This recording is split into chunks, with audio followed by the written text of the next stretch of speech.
I'll be showing you how to clean any keyboard with mechanical keybinds. So first, you remove all your keybinds and put them like in a cup or something. You get a Q-tip, just brush it away, clean all the dust. And I already did it, it's all clean. And we will need some water. Alright, and now I'm gonna do this. So here we have all our keybinds, I'm gonna put them in the water. This won't harm them.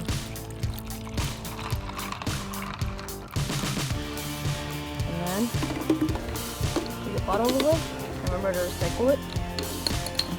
Take some soap, open your soap out, and then you want to dump the soap in there. Not too much though. That's enough. I think I put a little too much, but it's okay. And then we have our keybind. And then all you can do, you get like any type of instruction manual. And if you like forgot where to put them, and when you're done, you take them out, just let them there sit. Let them out like just keep them in there for 30 minutes. Let them dry. Paper towel, and then you open your manual and you check like where the keybind goes. I bet you all manuals. You can just go online and search for a picture. So thank you.